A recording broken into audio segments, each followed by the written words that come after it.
ಅದರಲ್ಲೂ ಖಾಸಗಿ ಬಸ್ಸಲ್ಲಿ 1 to ಡಬಲ್ ಕೋಟು 30, 32, 35 ಮಂದಿ ಪ್ರಯಾಣಿಸ್ತಾರೆ ಅಂತಂದ್ರೆ ಅವರೆಲ್ಲರೂ ಕೂಡ ನಂಬಿರುವಂತದ್ದು ಆ ಬಸ್ನ ಡ್ರೈವರ್ ಅನ್ನ. ಆತ ನಮ್ಮನ್ನ ಬಹಳ ಸೇಫ್ ಆಗಿ ಹೋಗುವಂತ ಜಾಗಕ್ಕೆ ಸೇರಿಸ್ತಾನೆ ಅನ್ನುವಂತ ನಂಬಿಕೆಯ ಮೇಲೆ ಟಿಕೆಟ್ ಬುಕ್ ಮಾಡಿರ್ತಾರೆ. ಆದ್ರೆ ಈ ಚಿತ್ರದುರ್ಗದ ಹಿರಿಯೂರಿನಲ್ಲಿ ನಡೆದಂತಹ ಘಟನೆ, ಆ ಕಹಿ ಘಟನೆ ಮಾಸೋ ಮುನ್ನವೇ ಮತ್ತೊಂದು ಘಟನೆ ನಡೆದಿದೆ ನೋಡಿ. ಅದೇ ಕಂಪನಿ ಮದ್ಯ ಸೇವಿಸಿ ಬಸ್ ಚಲಾವಣೆ ಮಾಡ್ತಾ ಇದ್ದ ದಿವಾಕರ್ ಸೀಬರ್ಡ್ ನ ಚಾಲಕ ಈತ. Bengaluru to Goa Seabird bus drink and drive ತಪಾಸಣೆ ಮಾಡ್ತಾ ಇದ್ರು ಪೊಲೀಸರು. ಆ ಸಂದರ್ಭದಲ್ಲಿ ಈತ ಸಿಕ್ಕಿಬಿದ್ದಿದ್ದಾನೆ. ಉಪ್ಪಾರಪೇಟೆ ಸಂಚಾರಿ ಪೊಲೀಸರು ತಪಾಸಣೆಯನ್ನ ನಡೆಸಿದ್ದಾರೆ. ಆ ಸಂದರ್ಭದಲ್ಲಿ ಸೀಬರ್ಡ್ ನ ಮತ್ತೊಂದು ಅವಾಂತರ ಈಗ ಬಯಲಾಗಿರೋದು. ಮದ್ಯ ಸೇವಿಸಿ ಈ ದಿವಾಕರ್ ಅನ್ನುವಂತ ಚಾಲಕ ಬಸ್ ಚಲಾವಣೆ ಮಾಡ್ತಾ ಇದ್ದ ಅನ್ನುವಂತ ಮಾಹಿತಿ ಈಗ ಲಭ್ಯ ಆಗ್ತಾ ಇದೆ. ಉಪ್ಪಾರಪೇಟೆ ಸಂಚಾರಿ ಪೊಲೀಸರು ತಪಾಸಣೆಯನ್ನ ನಡೆಸುವಂತಹ ಸಂದರ್ಭದಲ್ಲಿ ಸಿಕ್ಕಿಬಿದ್ದಿದ್ದಾರೆ.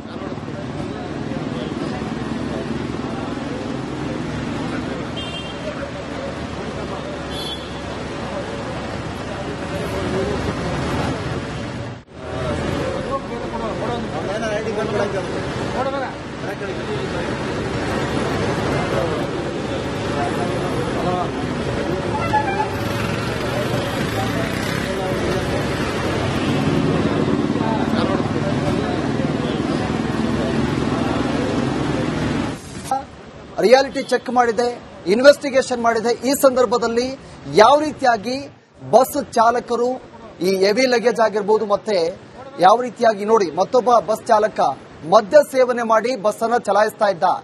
ಉಪ್ಪಾರಪೇಟೆ ಪೊಲೀಸರು ಈ ಬಸ್ ಅನ್ನ ತಡೆದಿದ್ದಾರೆ. ಈ ವೇಳೆ ಈ ಬಸ್ ಚಾಲಕ ಮದ್ಯ ಸೇವನೆ ಮಾಡಿದ್ದಾರೆ. ದೃಶ್ಯದಲ್ಲೂ ಕೂಡ ಗಮನಿಸ್ತಾ ಇದ್ದೀರಾ. ಉಪ್ಪಾರಪೇಟೆ ಪೊಲೀಸರು ಈ ಬಸ್ ಅನ್ನ ನಿಲ್ಲಿಸಿ ನೋಡಿದಂತ ಸಂದರ್ಭದಲ್ಲಿ ಈ ಬಸ್ ಚಾಲಕ ಮದ್ಯ ಸೇವನೆ ಮಾಡಿದ್ದ. ಮದ್ಯ ಸೇವನೆ ಮಾಡಿ ಬಸ್ ಅನ್ನ ಚಲಾಯಿಸ್ತಾ ಇದ್ದ. ಈಗ ಚಾಲಕನನ್ನ ಪೊಲೀಸರು ವಶಕ್ಕೆ ಪಡೆದಿದ್ದಾರೆ. ಬೇರೆ ಚಾಲಕನನ್ನ ಕರೆಸಿ ಬಸ್ ಅನ್ನ ಸಿಬ್ಬಂದಿ ಕೊಂಡೊಯ್ದಿದ್ದಾರೆ. ಸೀಬರ್ಡ್ ಬಸ್ನಲ್ಲಿ ಒಟ್ಟು 30 ಜನ ಪ್ರಯಾಣ ಮಾಡ್ತಾ ಇದ್ರು. ಈ ಬಸ್ ಚಾಲಕ ಮದ್ಯ ಸೇವನೆ ಮಾಡಿ ಚಲಾಯಿಸ್ತಾ ಇದ್ದ. ವಿಚಾರಕ್ಕೆ ಸಂಬಂಧಪಟ್ಟಂತೆ ನಮ್ಮ ಇಬ್ಬರು ಪ್ರತಿನಿಧಿಗಳು ನನ್ನ ಜೊತೆ ನೇರ ಸಂಪರ್ಕದಲ್ಲಿದ್ದಾರೆ. ಒಬ್ರು ಅಭಿಷೇಕ್, ಮತ್ತೊಬ್ಬ ಚರಣ್ ಅಂತ. ಈಗ ನಾನು ಅಭಿಷೇಕ್ ಮಾತಾಡ್ತಾ ಹೋಗ್ತೀನಿ.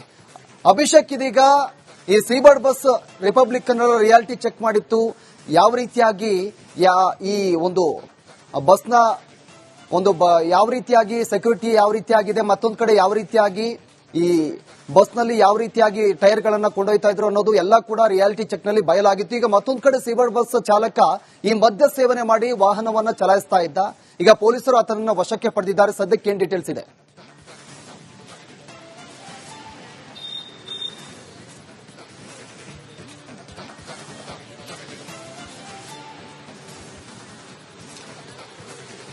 ಈಗಾಗಲೇ ಏನು ಆತನನ್ನು ವಶಕ್ಕೆ ಪಡೆದು ಡಿಡಿ ಚೆಕ್ಗಳನ್ನು ಮಾಡುವಂತಹ ಒಂದು ಕೆಲಸಗಳನ್ನು ಕೂಡ ಮಾಡಿದ್ದಾರೆ. ತನ್ನದೇ ಕಂಪನಿಯ ಬಸ್ಸು 2 ದಿನ ಹಿಂದೆ ಅಷ್ಟೇ ಈ ರೀತಿಯಾದಂತಹ ಒಂದು ಘಟನೆ ನಡೆದಿದೆ. ಇವರನ್ನ ಯಾವ ನಂಬಿಕೆ ಮೇಲೆ ಪ್ರಯಾಣಿಕರು ಇವರ ಬಸ್ನಲ್ಲಿ ಹೋಗಬೇಕು ಅನ್ನುವಂತಹ ಒಂದು ಪ್ರಶ್ನೆ ಈಗ ಸದ್ಯದ ಮಟ್ಟಿಗೆ ಉದ್ಭವ ಆಗಿರುವಂತದ್ದು. ನಿನ್ನೆ ರಾತ್ರಿ ಡಿಡಿ ಚೆಕ್ ಮಾಡುವಂತಹ ಸಂದರ್ಭದಲ್ಲಿ ಇದೇ ಸೀಬರ್ಡ್ ಚಾಲಕನನ್ನ ಪೊಲೀಸರು ಪರಿಶೀಲನೆ ನಡೆಸ್ತಾರೆ. ಆತ ಮದ್ಯ ಸೇವನೆ ಮಾಡಿರೋದು ಪಕ್ಕ ಆಗುತ್ತೆ ಅಂದ್ರೆ ಗೊತ್ತಾದಂತಹ ಸಂದರ್ಭದಲ್ಲಿ ತಕ್ಷಣ ಆತನನ್ನ ಇಳಿಸಿ ಅದೇ ಕಂಪನಿಗೆ ಒಂದು ಕರೆಯನ್ನ ಮಾಡ್ತಾರೆ. ಈ ರೀತಿಯಾಗಿ ನಿಮ್ಮ ಕಂಪನಿಯ ಚಾಲಕ ಏನಿದ್ದಾನೆ ಆತ ಮದ್ಯ ಸೇವನೆ ಮಾಡಿ ಗಾಡಿಯನ್ನು ಚಾಲನೆ ಮಾಡ್ತಾ ಇದ್ದಾನೆ ಅನ್ನುವಂತಹ ನಿಟ್ಟಿನಲ್ಲಿ ಅವರನ್ನ ಕರೆಸಿ ಇಲ್ಲಿಗೆ ಸ್ಥಳಕ್ಕೆ ಕರೆಸಿ ಅವರಿಂದಲೂ ಕೂಡ ಒಂದಷ್ಟು ವಿವರಣೆಗಳನ್ನು ಪಡೆದುಕೊಳ್ಳಲಾಗಿತ್ತು. ನಂತರ ಪ್ರಯಾಣಿಕರಿಗೆ ಯಾವುದೇ ರೀತಿಯಾದಂತಹ ತೊಂದರೆ ಆಗದ ರೀತಿಯಲ್ಲಿ ಬೇರೆ ಬಸ್ಗಳನ್ನು ಟ್ರಾನ್ಸ್ಫರ್ ಮಾಡಿ ಅಂದ್ರೆ ಇದೇ ಬಸ್ಸಿನ ಬೇರೆ ಟ್ರಾನ್ಸ್ಫರ್ ಮಾಡಿ ಅಲ್ಲಿಂದ ಕಳಿಸಲಾಗಿತ್ತು. ಅಂದ್ರೆ ಈ ರೀತಿಯಾಗಿ ಡ್ರಿಂಕ್ ಅಂಡ್ ಡ್ರೈವ್ ಮಾಡುತ್ತಾ ಅಷ್ಟು ಜನರು ಚಾಲಕನ ನಂಬಿಕೆ ಮೇಲೆ ಇರ್ತಾರೆ. ಆದ್ರೆ ಈ ಚಾಲಕ ಕುಡಿದ ಮತ್ತಿನಲ್ಲಿ ಗಾಡಿಯನ್ನು ಓಡಿಸುವಂತಹ ಒಂದು ಕೆಲಸಗಳನ್ನು ಕೂಡ ಮಾಡಿದ್ದಾನೆ. ಹೀಗಾಗಿ ಸದ್ಯ ಇಡೀ ಕಂಪನಿಯ ಮೇಲೆ ಅಂದ್ರೆ ಈಗಾಗಲೇ ಚಾಲಕನ ಇದನ್ನ ಅಂದ್ರೆ ಆತನನ್ನ ಯಾರು ಹ್ಯಾಂಡಲ್ ಮಾಡ್ತಾರೆ, ಆತನನ್ನ ಯಾರು ಇನ್ಚಾರ್ಜ್ ಇರ್ತಾರೆ, ಆ ಇನ್ಚಾರ್ಜ್ ಕೂಡ ಈಗ ಪೊಲೀಸ್ ಕೇಸ್ ಬೀಳುವಂತಹ ಸಾಧ್ಯತೆಗಳು ಕೂಡ ಇದೆ. ಯಾಕಂದ್ರೆ ಅವನ ಅನತಿಯ ಮೇರೆಗೆ ಎಲ್ಲಾ ಚಾಲಕರು ಕೂಡ ಆಯಾ ಬಸ್ಗಳಿಗೆ ಡೆಪ್ಯೂಟ್ ಆಗಿರ್ತಾರೆ. ಹೀಗಾಗಿ ಇಂತಹ ಒಂದು ಚಾಲಕನನ್ನ ಯಾರು ಕುಡಿದಿರ್ತಾರೆ, ಯಾರು ಮದ್ಯಪಾನ ಮಾಡಿರ್ತಾರೆ, ಮತ್ತೆ ಅವರ ಸ್ಥಿತಿ ಏನು ಅನ್ನುವಂತಹ ಇದನ್ನ ನಿಗಾವನ್ನ ವಹಿಸಬೇಕಾಗಿರೋದು ಇನ್ಚಾರ್ಜ್ ಆಗಿರುತ್ತೆ. ಹೀಗಾಗಿ ಸದ್ಯ ಈ ಒಂದು ಕೃತ್ಯಕ್ಕೆ ಸಂಬಂಧಿಸಿದಂತೆ ಈಗ ಪೊಲೀಸರು ವಶಕ್ಕೆ ಪಡೆದುಕೊಂಡು ಆತನ ಡಿಡಿ ಚೆಕ್ ಮಾಡಿದಂತಹ ಸಂದರ್ಭದಲ್ಲಿ ಸಹಜವಾಗಿಯೇ ಲಿಮಿಟ್ಗಿಂತ ಹೆಚ್ಚಾಗಿ ಆತ ಮದ್ಯಪಾನ ಮಾಡಿರೋದು ಗೊತ್ತಾಗಿದೆ.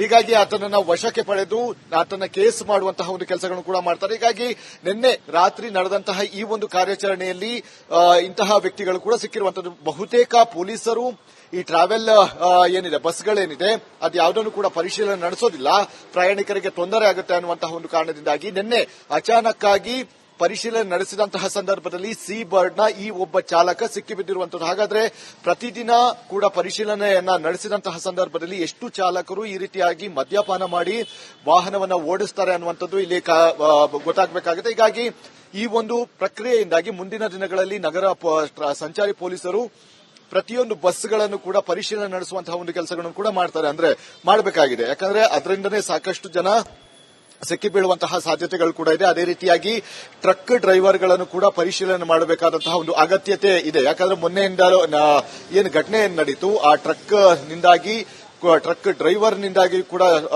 ಈ ಒಂದು ರೀತಿಯಾದಂತಹ ಒಂದು ಕೃತ್ಯ ನಡೆದಿರುವಂತದ್ದು. ಹೀಗಾಗಿ ಪ್ರತಿಯೊಬ್ಬರನ್ನ ಪರಿಶೀಲನೆ ಮಾಡಬೇಕಾಗಿರುವಂತಹ ಒಂದು ಅನಿವಾರ್ಯತೆ ಈಗ ಇದೆ ಅಂತಾನೆ ಹೇಳ್ಬೋದು.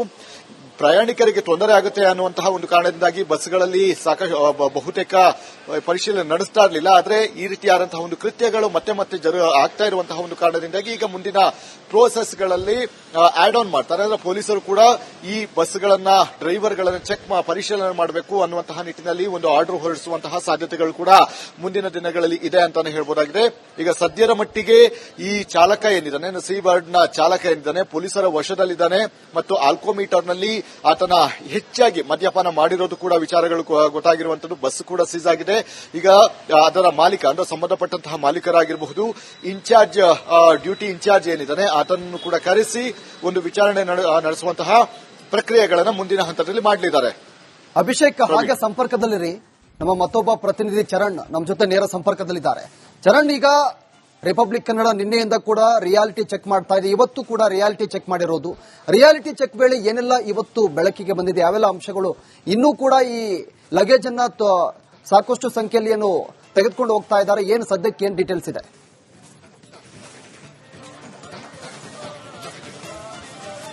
ಎಸ್ ಪ್ರವೀಣ್, ರಿಪಬ್ಲಿಕ್ ಕನ್ನಡದ ರಿಯಾಲಿಟಿ ಚೆಕ್ ನಲ್ಲಿ ಖಾಸಗಿ ಬಸ್ಗಳ ಅಂಧಾ ದರ್ಬಾರ್ ಮತ್ತೆ ಹಣದಾಸೆಗೆ ಲಗೇಜ್ಗಳನ್ನ ಹಾಕುವಂತಹ ಒಂದು ವಿಚಾರ ಏನಿದೆ ಅದು ಸಂಪೂರ್ಣವಾಗಿ ಬೆಳಕಿಗೆ ಬಂದಿತ್ತು. ಪ್ರಮುಖವಾಗಿ ಬಸ್ ಬೆಂಕಿಗೆ ಆಹುತಿಯಾದಂತಹ ಸಂದರ್ಭದಲ್ಲಿ ಅದು ಇನ್ನಷ್ಟು ದಗದಗಿಸಿ ಹೊತ್ತಿ ಉರಿಲಿಕ್ಕೆ ಬೇಕಾದಂತಹ ಒಂದಿಷ್ಟು ವಸ್ತುಗಳನ್ನ ಬಸ್ನಲ್ಲಿ ಸಾಗಾಟ ಮಾಡೋದ್ರ ಬಗ್ಗೆ ರಿಪಬ್ಲಿಕ್ ಕನ್ನಡ ವರದಿಯನ್ನ ಕೂಡ ಬಿತ್ತರಿಸಿತ್ತು.